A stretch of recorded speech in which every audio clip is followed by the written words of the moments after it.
एक बार एक व्यापारी अपने किसी काम से कुछ दिनों के लिए परदेश से दूर गया।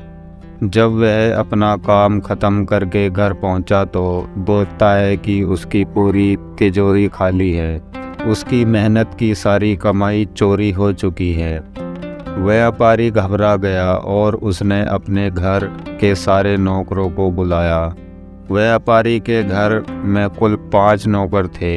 व्यापारी की एक आवाज़ पर सारे नौकर उसके सामने आकर खड़े हो गए। व्यापारी ने उनसे पूछा, तुम लोगों के होते हुए घर में इतनी बड़ी चोरी कैसे हो गई? जब चोर आकर मेरी पूरी तिजोरी साफ कर गया, उस समय कहाँ थे सब के सब? एक नौकर ने जवाब दिया, हमें नहीं पता ये चोरी कब हुई मालिक, हम तो सो रहे थे।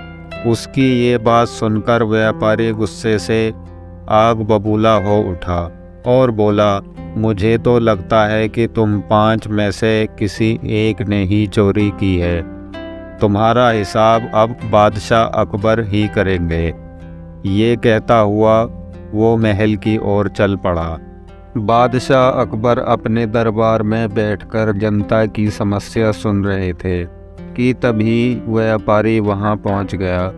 व्यापारी ने कहा, न्याय हुजूर न्याय, मेरी समस्या को दूर करें। बादशाह ने पूछा, क्या हुआ? कौन हो तुम और क्या है तुम्हारी समस्या? व्यापारी बोला, मैं आप ही के राज्य में रहने वाला एक व्यापारी हूँ। महाराजा एक ज़रूरी काम से कुछ दिनों के लिए परदेश से बाहर गया था। जब वापस आया तो मेरी सारी तिजोरी लुट चुकी थी। मैं बर्बाद हो गया। हुजूर मेरी मदद करें। ये सुनकर बादशाह ने व्यापारी से कुछ सवाल पूछे, जैसे कितना सामान चोरी हुआ, क्या उसे किसी पर शक है, आदि।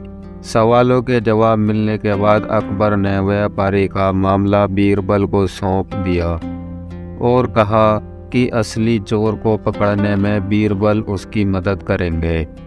अगले दिन बीरबल व्यापारी के घर पहुंचा। उन्होंने सभी नौकरों को बुलाया और उनसे पूछा कि चोरी की रात वो सभी कहाँ थे। सभी ने कहा कि वो व्यापारी के घर में ही रहते हैं और उस रात भी व्यापारी के घर में ही सो रहे थे। बीरबल ने इसकी बात मान ली और कहा, आप सभी को परेशान होने की ज़रूरत नहीं है। मेरे हाथ में ये 5 जादुई लकड़ियाँ हैं। मैं आप सभी को एक एक लकड़ी दूंगा। जो भी चोर होगा उसकी लकड़ी आज रात तो 2 इंच लंबी हो जाएगी और चोर पकड़ा जाएगा। हम सभी कल यहीं मिलेंगे। ये कहकर बीरबल ने सबके हाथ में एक एक लकड़ी पकड़ाई और वहाँ से चले गए। दिन ढल गया। अगले दिन बीरबल फिर से व्यापारी के घर पहुँचे और उन्होंने सभी नौकरों को अपने अपनी लकड़ी के साथ बुलाया। जब बीरबल ने सबकी लकड़ी देखी तो उन्होंने देखा कि एक नौकर की लकड़ी 2 इंच छोटी है। बस फिर क्या था, बीरबल ने तुरंत सिपाहियों को उस नौकर को पकड़ने का आदेश दे दिया। व्यापारी इस घटना को समझ नहीं पाया और असमंजस से बीरबल की तरफ देखने लगा।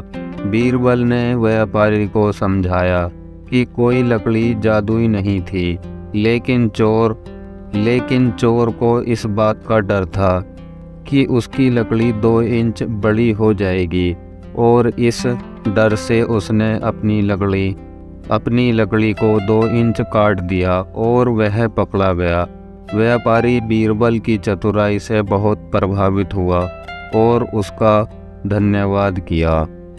इस कहानी से हमें क्या सीख मिलती है? गलत काम चाहे जितना भी चतुराई से किया जाए, लेकिन वो सभी की नज़रों में आ जाता है और उसका अंजाम हमेशा बुरा ही होता है। दोस्तों, वीडियो अच्छी लगी तो वीडियो को लाइक करना, शेयर करना अपने दोस्तों में, और चैनल पर नए हो तो प्लीज़ चैनल को ज़रूर सब्सक्राइब करें। तो चलिए मिलते हैं किसी और वीडियो में।